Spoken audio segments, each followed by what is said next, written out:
학사 비리 최순실 징역 3년. 네. 이게 여러 그 죄목 중에 하나 아니에요, 이제? 그렇습니다. 지금부터 줄줄이 사탕인데? 재판이 여러 건이 진행되고 있죠. 예. 총 검찰이 네 번의 특검과 검찰이 이제 4번에 기소했는데 재판이 따로따로 진행이 되고 있고요.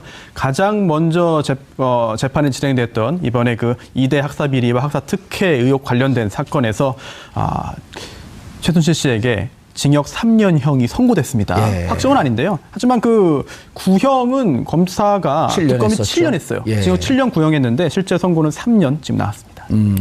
보통 요즘은 구형의 3분의 2쯤 나와야지 구형을 제대로 했다라고 하는 평가가 있고, 이 전까지는 이제 한 반쯤만 나와도 되는데, 이거는 이 전에 관례를 쫓은 거네. 한 반쯤 나왔으니까. 그렇습니다. 근데 또 요즘은 7년 하게 되면 한 4년 6개월이나 4년, 5년쯤 나와야 되는데. 뭐 그럴 수 있는데 어찌 보면은 다른 유사한 그런 경우에 비할 때 징역 7년 구형했으면 특검이 좀 구형을 좀 세게 한 거 아니냐라고 볼 수도 있습니다. 트렌드가 바뀌었나요? 글쎄요, 특검은 또 요 사건만 하는 또 특별한 검사이기 때문에 아무래도 좀 더 가벌성을 높게 받을 수 있겠죠. 어떻습니까? 이게 이렇게 3년을 받게 되면 그리고 여기 이제 이해 못할 기사들이 나와요. 휴대전화를 몰래 써다 걸렸다? 그러니까 최순실이 휴대전화를 법정에서, 그러니까 그 누구죠? 변호사 휴대전화를 가져다가 본인이 검색을 한 거예요.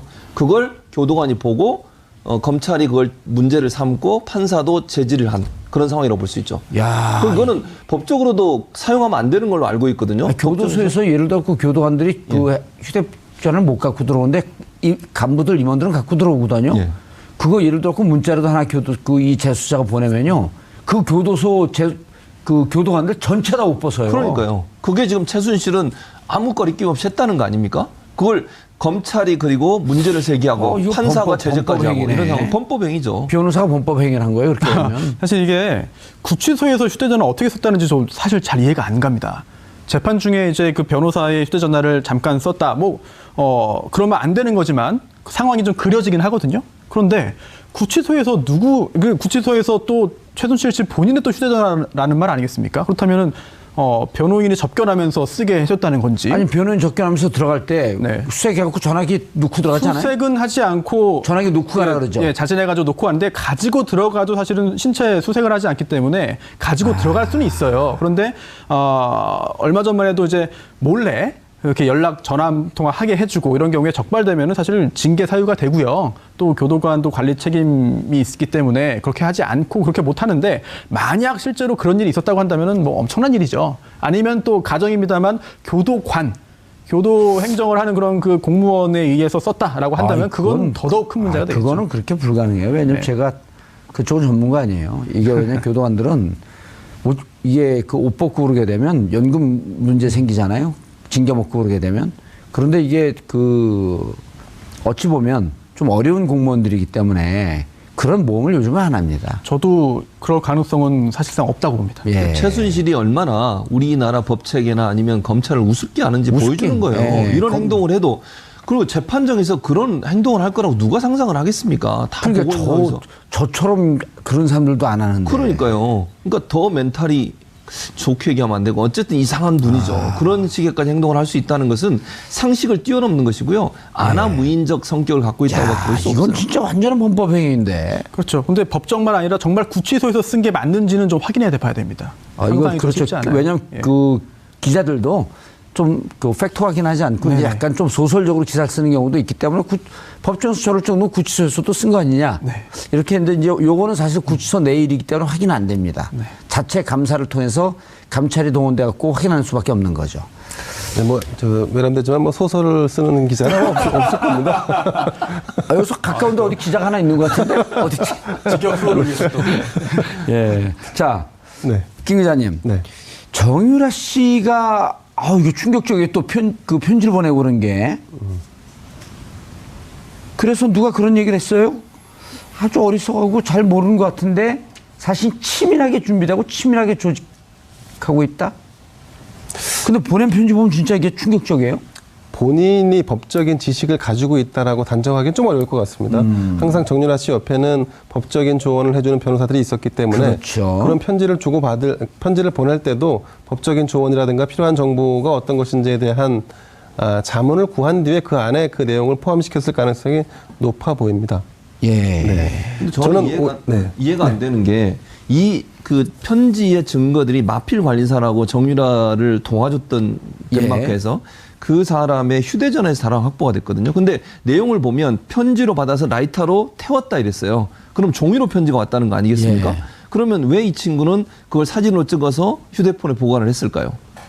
그것도 저는 의문이라고 생각해요. 이 마필 관리사가 그거를 사진을 찍어서 휴대전화를 갖고 있는 게 거기에 발견이 돼서 증거가 지금 된 걸로 나오고 있거든요, 보도가. 이게 그 팩트가 확인이 안 되니까 소설을 쓸 수밖에 없는 상황인데 소설 자꾸 쓰면 안 되고 소설은 기자들만 쓰면 되는 거죠. 우리가 김 기자님 저기 안 가셨네요.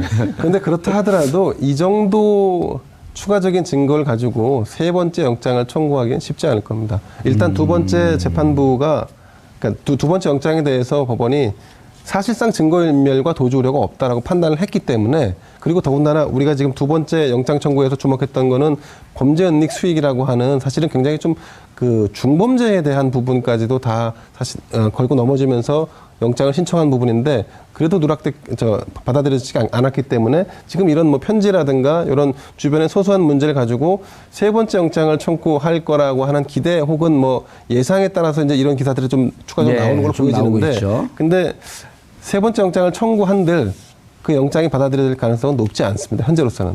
손 변호사님. 네. 세 번째 영장을 청구할까요? 안 할 겁니다. 지금 기자님 말씀하신 대로 굉장히 부담이 크고 또 하나가 구속영장이 발부되려면은요. 요건을 엄격한 게 다 갖춰야 되는데 범죄 사실의 소명이 있어야 되고 여기에 더해서 구속의 필요성이 있어야 됩니다. 그 구속의 필요성이 주거 부정이나 도주 우려나 증거인멸 우려인데요. 설령 범죄 사실의 소명, 추가적인 증거가 나와서 범죄 사실의 소명까지 이루어진다 하더라도 도주 우려가 없다고 한다면 또 증거인멸 우려가 없다고 한다면 사실은 구속 사유가 존재하지 않는다고 판단할 가능성이 높거든요. 이러한 위험 부담을 감수하고 세 번째 구속영장을 청구한다? 제가 볼 때는 이례적인 일이기 때문에 그렇게 하지 않을 것으로 예상됩니다. 이런 표현이 나왔어요. 그 법원에서 최순실 씨에 대해서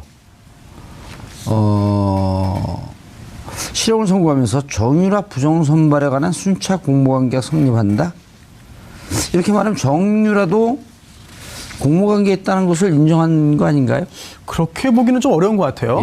판결문을 봐야겠습니다만 이 순차 공모 관계라는 것은요. 그건 뭐예요? 무슨 말이에요, 그게? 지금 이화여대 여러 교수들이 있잖아요. 뭐 이제 그 학장도 있고 또 뭐 입학처장도 있고 총장도 있습니다.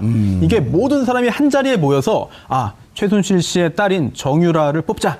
우리 모두 역할을 분담해서 부정 입학 절차를 진행하자. 그렇게 합시다. 라고 결의한 것이 아니라 순차적으로 순서대로 한 명 연결돼 있다는 것이죠. 이런 경우에도 전체에 대해서 책임을 지게 됩니다. 최경희 총장이 어떤 과정을 통해서 누구로부터 얘기를 들어서 이 작업을 해야 되겠다. 라거나 혹은 남궁건 전 처장이 누구로부터 얘기 들어서 하면서 다음에 다른 사람을 설득하고 이런 과정이 그리고 그분이 설득이 돼갖고 진행이 같이 되면 순차적 공모관계가 인정이 된다. 그렇습니다. 이거는 특별한 아주 이번에 특이한 새로운 이론은 아니고요. 원래 대법원 판례에 따른 것이고 하지만 이렇게 해가지고 순차적으로 공모한 사람들에 대해서 처벌 가능하지만 이게 바로 정유라 씨의 어떤 공모라든지 이런 관여를 의미하지는 않기 때문에 별개의 문제라고 봐야겠죠. 그 순차적 공모관계에는 꼭 중간에 이를테면 거간꾼 같이 중간에 끼는 사람들이 있습니다. 그러니까 중간에 가교 역할을 한다든지 아니면 말을 전한다든지 하는 분들이 계신데 여기서 누가 있나요? 여기서는 김종 전 문화부 차관이 있었던 거고 그다음 김경숙 학장과 또 남궁곤 교수 사이에서는 또 박모 씨라고 그러니까 이 중간에 서로 연계할 수 있는 고리 역할을 메신저가 하는 있어야 된다. 가교들이 있었어요. 그렇기 때문에 이것이 당사자들은 다 부인함에도 불구하고 이런 연결고리, 순차적인 연결고리를 찾을 수 있었던 것은 중간중간 이런 분들이 존재했기 때문입니다. 법적으로 저 설명이 맞는 거예요? 예, 정확하죠. 팩트 체크를 해봐야겠어, 기자들 얘기하는 거. 정확하고요. 실제로 공모를 입증하는 게 굉장히 중요합니다. 공모 입증하는 게 중요한 부분이고 여기서 사실은 공모 안 했다라고 하면 처벌할 수 없기 때문에 굉장히 중요한 근데 사안이죠. 연결고리가 있으면은 공모관계가 순차적 공모관계가 인정이 되고 더 수월해지는 거죠. 지금 기자님 말씀하신 맞답니다.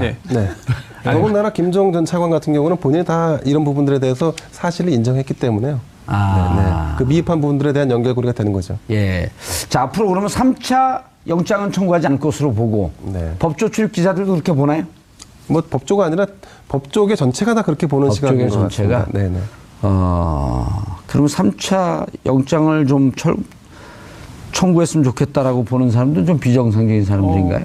아니 뭐 그렇지는 않죠. 뭐, 굳이 가능성을 한번 상정해 보자면 이거 예. 유사한 사례를 제가 한번 겪은 적이 있는데 실제로 유사한 사례. 아하, 그런 거 재밌어요. 예, 묘하게 예. 아주 정말 운도 따르고 뭐 주변에 도움도 있고 해가지고 예. 잘 구속영장이 기각됐습니다. 예, 몇 차례 걸쳐서? 2번. 아하. 한 번이군요. 예. 예. 한 번인데 한 번, 기각됐는데 그 다음에 재청구를 하지 못하는 상황으로 흘러갔어요. 그런데 갑자기 새로운 증거가 나타나고 예. 여기에 더해서 겁을 먹은 나머지 도주를 합니다. 연락을 끊습니다. 도주라기보다는 전화를 안 받습니다. 꺼놨습니다. 도주의 예. 위험이네. 이런 상황이 발생해가지고 그다음에 구속영장 청구하고 구속된 적은 있는데 예. 지금 볼 때 정유라 씨의 어떤 정신적인 그런 강인함을 볼 때 이런 일이 생긴 뭐 어떤 새로운 게 나타난다 하더라도 설령 그렇다더라도 도주 우려 없으면 구속 아닌데. 그럼 저기랑 도주형 금방 알아요. 말 타고 튈 거니까요. 그렇기 때문에 아마 세 번째 영장 청구하는 사태까지는 그런 상황까지는 발생하지 않을 것으로 보입니다. 그냥 재판 진행될 것이다.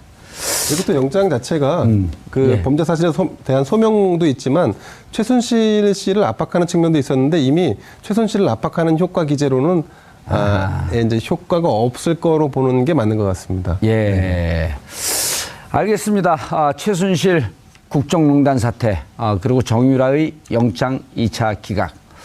과연 3차까지 갈 것인가 하는 것을 살펴봤지만 3차로 가지 않을 것이다라고 하는 것이 중론인 것 같습니다. 하지만 법의 심판을 피하기는 어려울 것으로 보입니다. 성격을 갖고 있다고 볼 수 없어요. 이건 진짜 완전한 범법행위인데. 그렇죠. 근데 법정만 아니라 정말 구치소에서 쓴 게 맞는지는 좀 확인해야 됩니다. 이건 그렇죠. 왜냐하면 그 기자들도 좀 그 팩트 확인하지 않고 이제 약간 좀 소설적으로 기사를 쓰는 경우도 있기 때문에 법정 수초를 찍는 구치소에서도 쓴 거 아니냐. 이렇게 했는데 이제 요거는 사실 구치소 내 일이기 때문에 확인 안 됩니다. 자체 감사를 통해서 감찰이 동원돼 갖고 확인하는 수밖에 없는 거죠. 네, 외람되지만 소설을 쓰는 기자는 없을 겁니다. 여기서 가까운데 어디 기자가 하나 있는 것 같은데 어디지? 직격으로 위해서 또. 예. 자, 네. 김 기자님. 네. 정유라 씨가 이거 충격적이에요. 또 편지를 보내고 그런 게. 그래서 누가 그런 얘기를 했어요? 아주 어리석하고 잘 모르는 것 같은데 사실 치밀하게 준비되고 치밀하게 조직하고 있다? 근데 보낸 편지 보면 학사 비리, 최순실 징역 3년. 네. 이게 여러 그 죄목 중에 하나 아니에요, 이제? 그렇습니다. 지금부터 줄줄이 사탕인데? 재판이 여러 건이 진행되고 있죠. 예. 총 검찰이 네 번의 특검과 검찰이 이제 4번에 기소했는데 재판이 따로따로 진행이 되고 있고요. 가장 먼저 재판이 진행됐던 이번에 그 2대 학사 비리와 학사 특혜 의혹 관련된 사건에서 최순실 씨에게 징역 3년형이 선고됐습니다. 예. 확정은 아닌데요. 하지만 그 구형은 검사가 7년 특검이 했었죠. 7년 했어요. 예. 징역 7년 구형했는데 실제 선고는 3년 지금 나왔습니다. 보통 요즘은 구형의 3분의 2쯤 나와야지 구형을 제대로 했다라고 하는 평가가 있고 이 전까지는 이제 한 반쯤만 나와도 되는데 이거는 이 전에 관례를 쫓은 거네. 한 반쯤 나왔으니까. 그렇습니다. 근데 또 요즘은 7년 하게 되면 한 4년 6개월이나 4년, 5년쯤 나와야 되는데. 그럴 수 있는데 어찌 보면 그렇게 하지 않고 그렇게 못 하는데 만약 실제로 그런 일이 있었다고 한다면은 엄청난 일이죠. 아니면 또 가정입니다만 교도 행정을 하는 그런 그 공무원에 의해서 썼다라고 한다면 그건 더더욱 큰 문제가 되겠죠. 그거는 그렇게 불가능해요. 왜냐면 제가 그쪽은 전문가 아니에요. 이게 왜냐면 교도관들은 이게 그 옷 벗고 그러게 되면 연금 문제 생기잖아요. 징계 먹고 그러게 되면.